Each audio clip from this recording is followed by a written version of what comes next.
Hi, I'm the BossProblemBuster, founder of the Pay Raise Commando, a senior organizational consultant of 24 years, having worked across cultures, industries, and ranks. I'm also a social psychologist with a master's and a bachelor's degrees, both with honors. My team and I train past over corporate professionals like you to get that pay raise and promotion you're overdue for so that you can finally kill your Monday blues before you sink further and bring your inner joy back, which is the best part of my job and the goal of this channel. Kill your Monday blues and bring your inner joy back. Now, back to the salt mines. So, what is this danger? Well, what started as an occasional gesture will gradually progress to a shortcut of convenience and will end up as a permanent, informal workflow.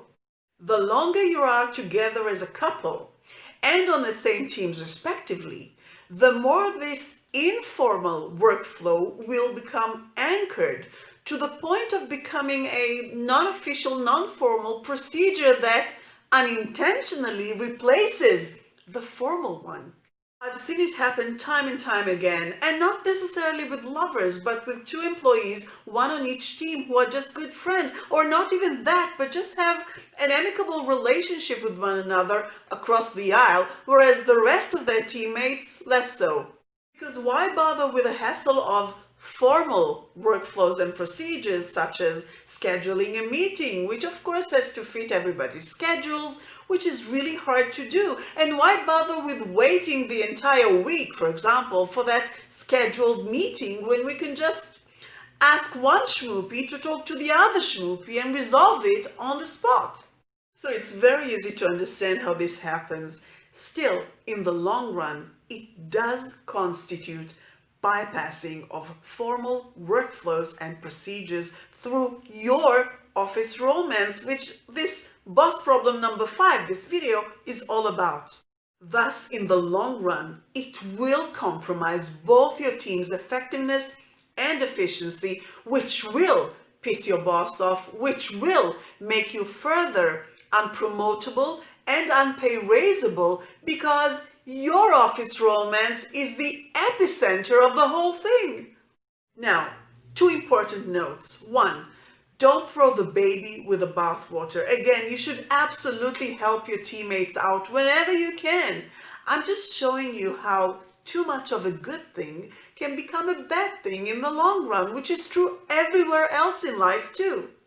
Two, have nuance. I'm not saying never take on any extracurricular responsibility.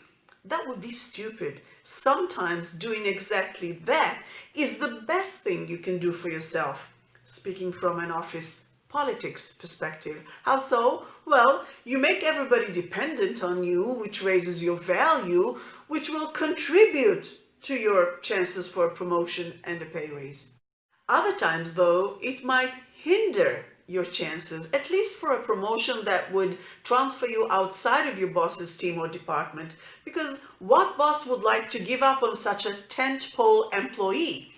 But you may still get a pay raise that is independent of such a promotion, so not all is lost.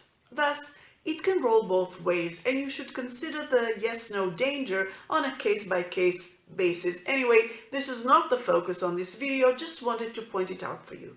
Okay, let's put it all together so that we have the full picture. 4 points here. We've seen how your office romance unintentionally causes the bypassing of formal workflows and procedures, especially in the long run. And we've said that this bypass compromises the effectiveness and efficiency of your team, and through a domino effect, also your boss's effectiveness and efficiency, his boss's effectiveness and efficiency, and so on, which would naturally piss your boss off with you and would indeed make you unpromotable and unpay-raisable.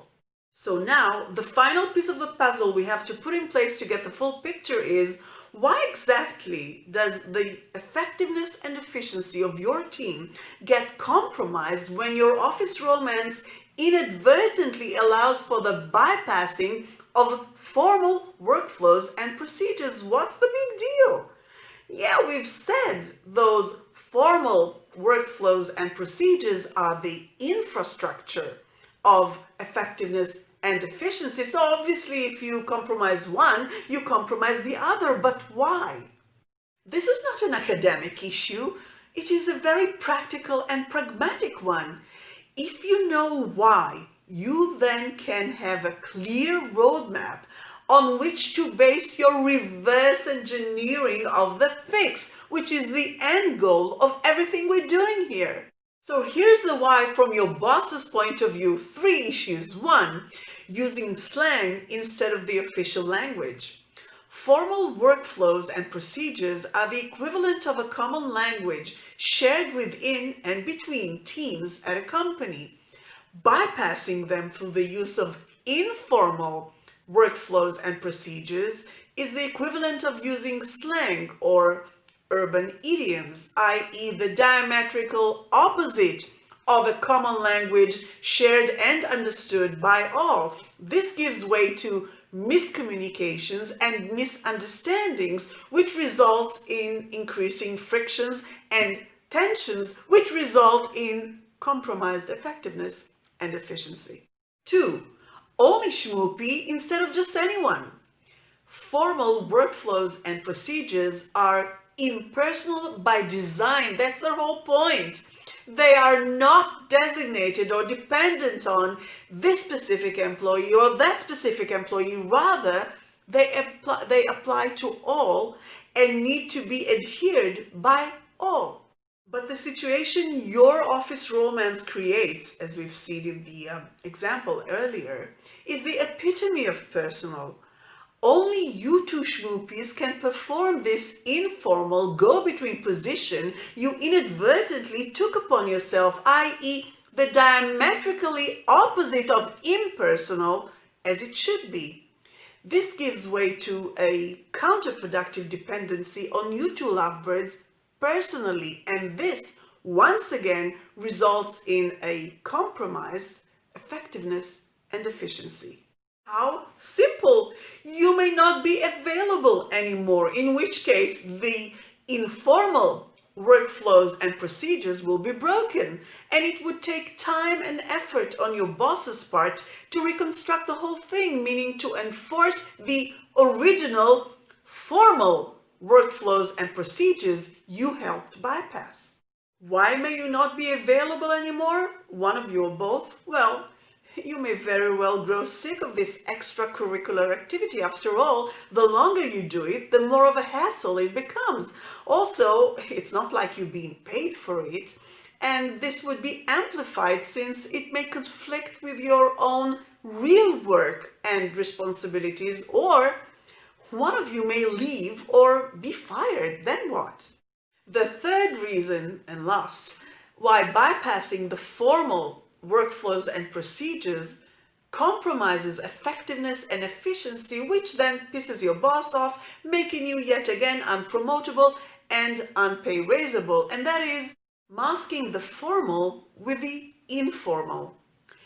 Effectiveness and efficiency necessitate all formal workflows and procedures be known to everybody involved, established, followed, and monitored in order to update them as needed.